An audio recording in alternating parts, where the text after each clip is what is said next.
The Letter That Found Me After 40 Years. Chapter 1. My life has been, for the most part, ordinary. I'm Sarah, a retired librarian, a widow of 10 years, with 2 grown children who live blessedly close by.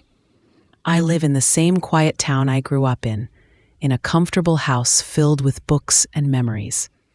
At 65, I thought I had a firm grasp on my past, a clear understanding of the choices I'd made and the path my life had taken. I was content, settled. I believed there were no major surprises left in store for me. I was wrong. It arrived on a Tuesday, nestled amongst the usual junk mail and bills.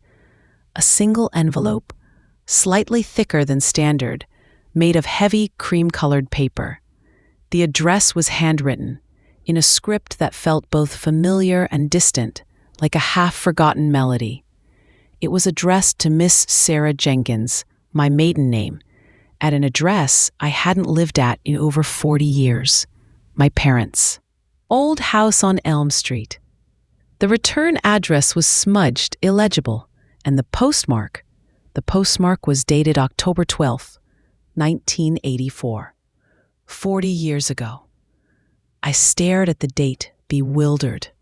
How could a letter mailed 40 years ago possibly arrive at my current address today? My parents sold the Elm Street house over 30 years ago. The Postal Service is efficient, but not that efficient. It felt like a trick, a mistake, or perhaps some kind of elaborate joke. My hands trembled slightly as I turned the envelope over. The paper felt thick and expensive, not the kind of stationery people typically used for casual correspondence back then. Who would have sent me a letter to my old address in 1984? And why would it take 4 decades to reach me? There was a note attached, a small, official-looking sticker from the Postal Service. It explained, briefly, that the letter had been found in a defunct mailbox at the old Elm Street address during renovations, and efforts were made to deliver it to the addressee. Found in a defunct mailbox? For 40 years? It seemed impossible, like something out of a movie. Despite the strange circumstances, a sense of anticipation, mixed with a touch of trepidation, began to build within me. 1984. That was a pivotal year in my life. I was 25, just starting my career, navigating the complexities of young adulthood. It was also the year I made a decision that shaped the course of my life. A decision about a relationship that ended abruptly and left a lingering ache in my heart for a long time. The envelope felt heavy in my hand, not just with the weight of the paper, but with the unspoken history it contained. I carried it to my favorite armchair, the one by the window, and sat down, my heart pounding a little faster than usual. I examined the handwriting again, trying to place it. It was elegant, flowing, not instantly recognizable. Slowly, carefully, I opened the envelope. The paper inside matched the envelope, thick and creamy. There were several pages, folded neatly. I unfolded them, my hands shaking slightly. The handwriting was the same as on the envelope. As I read the first line, a name leaped off the page, a name that brought with it a flood of memories, a pang of regret, and a jolt of pure regret, unadulterated shock. My dearest Sarah, the letter was from David, the man I had loved deeply in my early 20s, the man I had broken up with in the summer of 1984, convinced it was for the best, convinced our paths were diverging, that we wanted different things. It had been a painful separation, mutual in its sadness, but firm in my resolve. He had been hurt, confused, and I had been resolute, believing I was making the mature, rational choice for my future. I hadn't seen or heard from him since. He was a chapter closed, a bittersweet memory filed away in the archives of my past. And now, a letter from him, mailed just a few months after we broke up. A letter that had been lost to time and circumstance. My hands trembled violently as I began to read. My dearest Sarah, I don't know if you'll ever get this letter. I've written it a dozen times in my head, torn up countless drafts. But I need to say this, to you, to myself. I was devastated when you ended things. I understood your reasons, logically. You wanted to travel, to see the world, to build a life I wasn't sure I could give you. My roots felt too deep here, tied to the family business, to a life I thought I wanted. But losing you, it made me question everything. After you left, I did a lot of thinking, a lot of soul searching, and I realized that the life I wanted, the future I truly craved, was one that included you, that your dreams, your wanderlust, they weren't obstacles, but adventures I wanted to share. I was scared, Sarah, scared of change, scared of stepping outside my comfort zone. But the thought of losing you forever, that was scarier than anything. What I'm trying to say, in this clumsy way, is that I was wrong. I was wrong to let you go. I was wrong to believe we wanted different things. I wanted you. I wanted your dreams. I wanted to build a life with you wherever that life took us. I've made a decision. I'm going to sell my share of the business. It's not easy. It's going to disappoint my father, but it's what I need to do. I'm going to use the money to see some of the world, to find my own path, maybe even find yours. I'm willing to try, Sarah. Willing to change, to compromise, to follow you to the ends of the earth if that's where your dreams lead. Because my dream, the only one that matters now, is you. I'm leaving next month. I don't have a fixed itinerary, just a desire to see what's out there. But before I go, I wanted to reach out, to tell you this, to see if there's any chance that you might reconsider. Any chance that the future you envision might still have a place for me. Any chance that what we had was worth fighting for. Worth building on. I'll be at the old oak tree by the river on Saturday, October 20th at noon. If you get this letter, and if you feel even a flicker of what I still feel, please meet me there. Just so we can talk. Just so I can tell you this in person. If you don't come, I'll understand. It will hurt, but I'll understand. I'll know that our paths truly are meant to diverge. But I had to try. I had to tell you that my heart, my future, is still with you, if you'll have it. Forever yours, David, forever yours. The letter slipped from my trembling fingers, fluttering onto the rug. October 20th, 1984. The old oak tree by the river.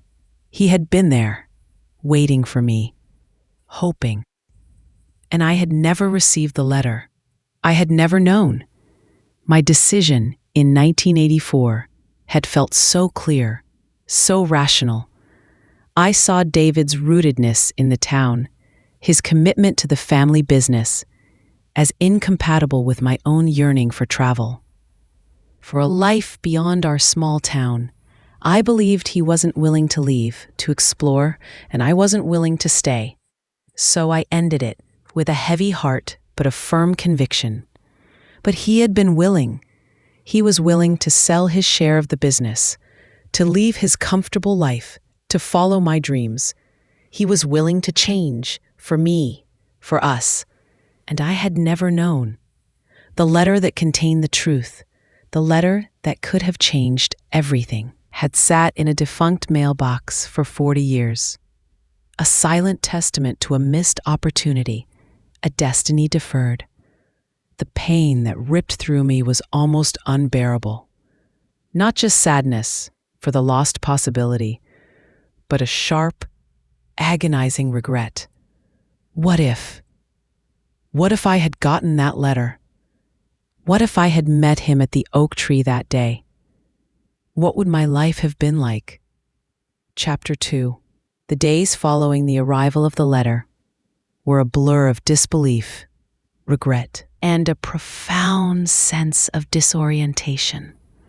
The carefully constructed narrative of my life, the story I told myself about choices made and paths taken, was suddenly called into question.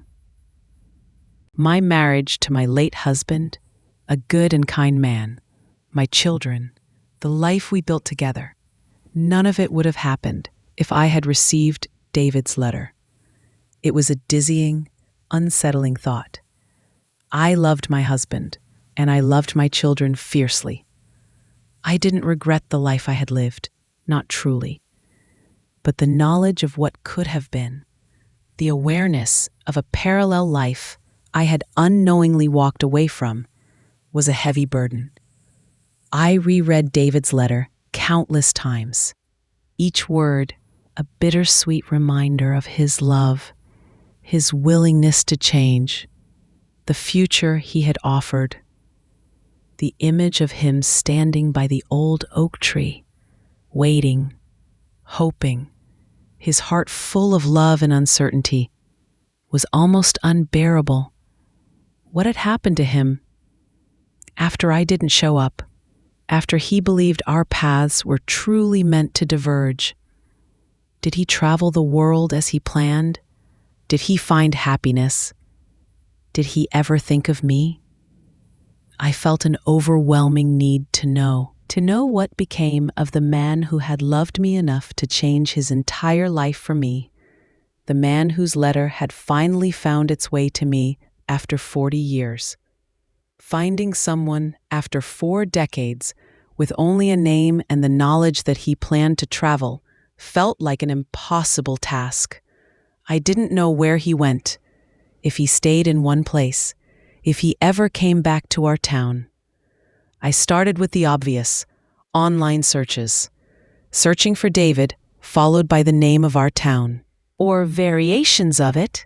I found several David Sullivans, his last name, which I remembered instantly, even after all those years, but none seemed to fit. They were either too old, too young, or living in places that didn't align with his plans to travel. I tried searching for people who might have been connected to his family business back in 1984.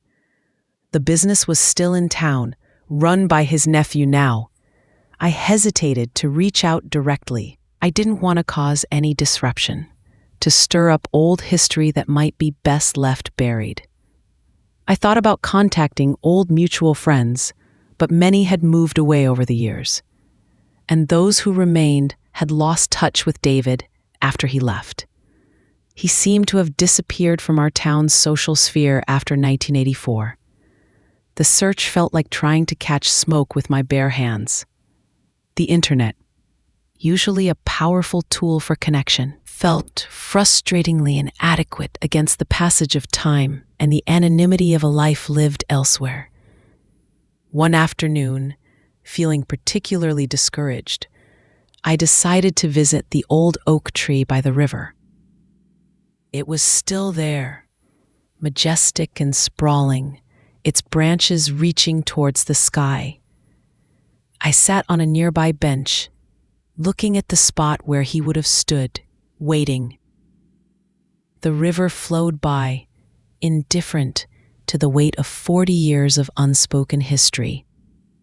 I imagined him there, young, hopeful, his letter already mailed, sealing his fate and unknowingly mine. Tears streamed down my face, tears for the young woman I was, who made a decision based on incomplete information, and tears for the young man who waited in vain. As I sat there, lost in thought, an older woman approached, walking her dog. She smiled kindly as she passed. She looked familiar, like someone I might have known years ago. "Lovely day for a walk," she said. "It is," I replied, wiping my eyes quickly. "Are you all right, dear?" she asked, her voice gentle. "You look a little sad." "Just remembering some things," I said, a lump in my throat. "This old tree holds a lot of memories for people," she said, looking up at its branches. "I've lived in this town my whole life, seen a lot happen around here." Something in her words, her long history in the town, sparked a thought. "Excuse me," I said, "but would you happen to remember the Sullivan family? They had a business in town years ago?" Her eyes lit up with recognition. "Oh, yes, the Sullivans, fine family, had the hardware store down on Main Street. Is young Thomas still running it?" "I believe so," I said. Did you know David Sullivan? He would be in his 60s now." Her smile faded slightly. "David," she said softly. "I remember David. Nice young man. Bit quiet. Always seemed to have his head in books, not like the rest of the family." "Do you know what happened to him?" I asked, my heart pounding. "He left town years ago." "Oh, yes," she said, a touch of sadness in her voice. "He left right after his young lady broke up with him. Poor boy was heartbroken. Sold his share of the business, just packed up and left. Never came back." "Did you ever hear from him?" I asked. "Did anyone know where he went?" She shook her head. "Not that I know of. His family worried about him. I know that. They'd get a postcard now and then from some exotic place, but never a fixed address. He was a bit of a wanderer after that, like he was searching for something. Or maybe running away. Searching for something. Searching for me, perhaps. Running away from the pain of believing I didn't want him." "He never married?" I asked, almost afraid to hear the answer. "Not that I heard," she said. "His mother used to fret about him. Always hoped he'd settle down. But he never did. Just kept sending those postcards from faraway places. She didn't know if he was still alive. It had been years since she'd heard any news about him. Just that he never settled down, never came back to town." I thanked her, my heart heavy with the weight of this new information. He had left, just as he said he would. He had wandered, perhaps searching for the life we might have had. And he had never married. My not receiving that letter, my not showing up at the oak tree, had fundamentally changed the course of his life too. Chapter 3. The knowledge that David had seemingly lived a life of perpetual wandering, never settling down, never marrying, deepened my sense of regret. It felt like my unanswered silence, the unintended consequence of a lost letter, had cast a long shadow over his life, just as the knowledge of his letter had cast a shadow over mine. I shared the story of the letter and my conversation with the older woman at the river with my children. They were stunned. Their understanding of my past suddenly expanded by this hidden chapter. They were supportive and curious, saddened by the missed opportunity, but also intrigued by the mystery of David's life. "Mom," my daughter Emily said gently, "you can't blame yourself. You didn't know. It was a terrible coincidence, a cruel twist of fate." "I know," I said, "but knowing that he was willing to change, that he was waiting for me, it changes everything." My son Tom, ever the pragmatist, suggested I try a different approach to finding him, Have you tried ancestry sites, Mom? Even if you don't have a close match, you might find relatives who could know something. It was a good idea. I'd already done a DNA test a few years ago out of general curiosity about my heritage, but I hadn't actively used it to search for living relatives beyond a few distant cousins. I logged back into the Ancestry site, updating my profile and indicating that I was open to contact from relatives. I also started exploring the site's features for connecting with potential family members through shared matches. I sent messages to some of the more distant Sullivan matches on my list, explaining that I was trying to find information about David Sullivan, who would be in his 60s and had lived in our town years ago. I kept my message brief and respectful, not wanting to reveal the full dramatic story of the lost letter immediately. Responses were slow in coming, and most of the cousins I contacted didn't know David personally or had lost touch with him decades ago. The story of his leaving town after a heartbreak seemed to be the prevailing narrative within the extended family. One response, however, was different. It was from a woman named Susan, who identified herself as David's niece, the daughter of his younger sister. She lived in a different state, but she remembered her Uncle David, though she hadn't seen him in many years. "Dear Sarah," she wrote, "my father told me Uncle David left town suddenly, years ago, after a relationship ended. He traveled a lot. He was a bit of a free spirit. I haven't seen him since I was a child, but I might have a way to contact his sister, my Aunt Carol. She might know more." Aunt Carol, David's sister. She might know something. I messaged Susan back immediately.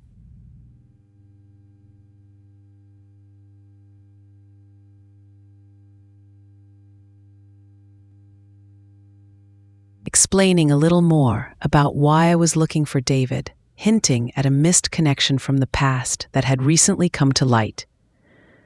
I asked if she could possibly put me in touch with her Aunt Carol. Susan was kind and understanding.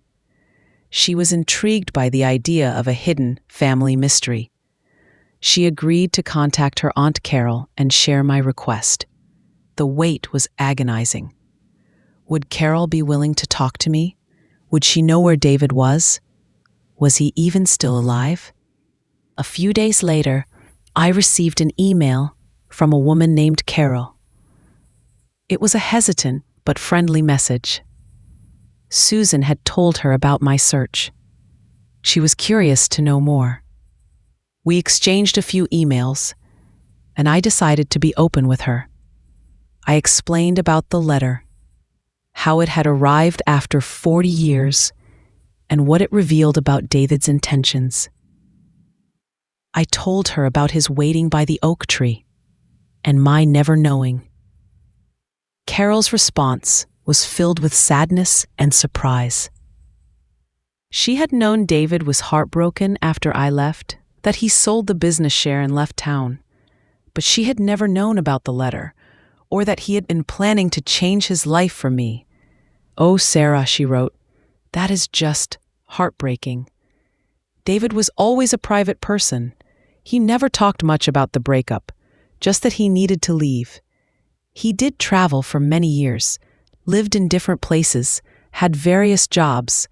He seemed to be searching for something, but we never knew what. Is he still alive?" I asked, my hands shaking as I typed. There was a pause before her reply arrived. "Yes, Sarah, he is. He came back to the States about 5 years ago. He had some health issues. He's living in a small town in Arizona now. He's quiet, still keeps to himself. He was alive. After all these years, after the lost letter and the wandering, he was alive. And he was back in the country. Would it be possible to contact him?" I asked hesitantly. Would he want to hear from me? After all this time? Carol said she would talk to him. She couldn't promise anything, but she would tell him about the letter and my search. The decision would be his. Chapter 4. The wait for Carol to contact David and for his response was one of the most nerve-wracking periods of my life. The possibility of reconnecting with the man I had loved so deeply, the man whose life had been so profoundly impacted by a letter I never received, was overwhelming. What would he say? Would he be angry, resentful, or would there be a glimmer of the connection we once shared? Carol called a few days later. Her voice was soft, a little emotional. "I spoke to David, Sarah," she said. My heart hammered against my ribs. "And?" "He was shocked," she said, "about the letter. He couldn't believe it. 40 years. Did he remember writing it?" I asked. "Oh, yes," she said. "He remembered. He said he waited at the oak tree that day, for hours. When you didn't show up, he believed it was a sign. That you truly didn't want him or the kind of life he could offer, even if he changed. It confirmed his decision to leave, to try and find his way alone." Tears welled up in my eyes. He had waited. He had believed my absence was a rejection, a final answer. "He's had a quiet life," Carol continued. "Traveled a lot, never settled down. He said a part of him always wondered, what if?" "Just like me," I whispered. "He wants to talk to you, Sarah," Carol said gently. "He wants to hear about the letter, about how it found you, and he wants to talk about everything." She gave me his phone number. My hand trembled as I wrote it down. Dialing the number felt like stepping back in time, bridging a 40-year chasm with a few digits. He answered on the third ring. "Hello?" His voice, older now, a little slower, but undeniably his. "David?" I said, my voice thick with emotion. "It's Sarah Jenkins." There was a long silence on the other end of the line. I could hear him breathing. "Sarah," he finally said.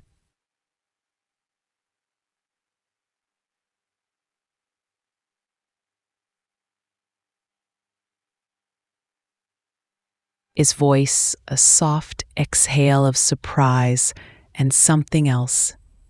Recognition. "Yes, David," I said. "It's me, the letter. It found me. After 40 years. 40 years, he repeated, the words heavy with the weight of time. I couldn't believe it when Carol told me. That letter. "I never got it, David," I said. "I never knew you were willing to change. I never knew you were waiting for me at the oak tree." "You never knew," he said, a touch of sadness in his voice. "I waited for hours. When you didn't come, I thought you had made your choice, that you didn't want me. My choice was based on what I thought you wanted," I explained. "I thought you were rooted here, happy with the business, and I knew I needed to see the world. I didn't think you'd ever leave." "I was scared to leave," he admitted. "It was all I knew. But losing you, that fear was stronger than my fear of the unknown. I was ready to step outside my comfort zone for you." We talked for a long time that first call, and in many calls that followed. We filled in the gaps of 40 years. He told me about his travels, the places he'd seen, the lives he'd touched, always with a restless spirit, never finding a place to truly call home, never finding a connection as deep as the one he had lost. He had pursued his love for books, working in libraries and bookstores in different cities, a quiet echo of my own career. I told him about my life, my marriage, my children, the joy they brought me, and the sadness of losing my husband. I was honest about the regret I felt when I received his letter, the constant what if that had haunted me since. There was no anger, no resentment, only a shared sense of wonder at the cruel twist of fate that had kept us apart, and a profound understanding of the paths our lives had taken as a result. We decided to meet. He would travel back to our town, the town he hadn't set foot in for 40 years. Chapter 5, Meeting David again after 40 years, was a surreal experience. He arrived by train, looking older, of course, with gray hair and lines on his face. But the summer sky eyes were still the same, and when he smiled, I saw glimpses of the young man I had loved. We met at the old oak tree by the river. It felt like the only place to begin. We stood there for a long moment. The silence between us filled with the weight of history, of a missed appointment, a life that wasn't lived. "I stood right here," he said softly, looking at the spot where he had waited, 40 years ago, waiting for you. "I know," I said, my voice choked with emotion. "If only that letter had found me." We sat on the bench, just as I had done weeks before, and talked. It wasn't about the past anymore, not just about the missed opportunity, but about the present, who we were now, the people we have become. He told me about his health issues, about the quiet life he lived in Arizona. He spoke of his regret at not having a family, of feeling a sense of rootlessness that had never left him. I told him about the joys of being a mother and grandmother, the comfort of family, the lessons learned through loss and love. There was a deep, comfortable familiarity between us, a connection that time and distance hadn't completely erased. We were different people than the young lovers who had parted ways in 1984, shaped by 4 decades of separate lives. But the core of who we were, the understanding, the respect, the affection, was still there. We spent the next few days together, revisiting places from our youth, talking for hours, walking by the river. There was a quiet tenderness between us, a poignant awareness of the life we could have had, intertwined with an acceptance of the lives we did live. There was no magical rekindling of a passionate romance. Time and circumstance had created different paths, and we were both different people.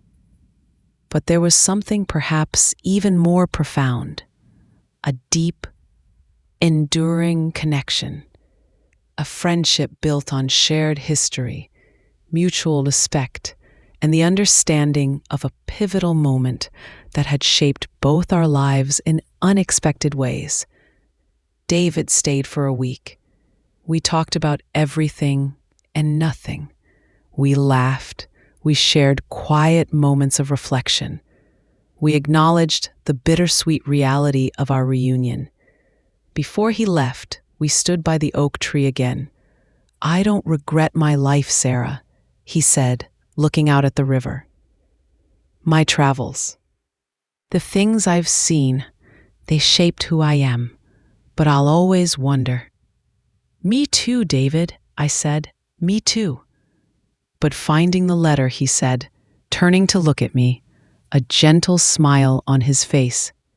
"And finding you again, it brings a sense of peace, knowing the truth, knowing that you didn't just move on without a second thought, knowing that the connection was real on both sides." "It was very real," I said, my voice soft. We didn't know what the future held. He lived in Arizona, I lived here. Our lives were established, rooted in different places. But the chasm had been bridged. The lost letter had finally found its way, not just to my mailbox, but to my heart, reopening a chapter of my past that I thought was closed, but ultimately bringing a sense of closure and a renewed connection. We promised to stay in touch, to call, to visit when we could. It wouldn't be the life we might have had, but it would be a connection. A friendship born out of a most extraordinary circumstance. The letter that found me after 40 years wasn't just a piece of paper. It was a key that unlocked a hidden history, a reminder of the fragile nature of fate, and a testament to the enduring power of love and connection, even across decades of silence and missed opportunities. It was a reminder that it's never too late for truth, for understanding, and perhaps for a different kind of happy ending. My life was still ordinary, but it was also infused with a new layer of depth, of wonder, and of gratitude for the lost letter that finally found its way home, bringing with it the ghost of a past love and the unexpected gift of a renewed connection.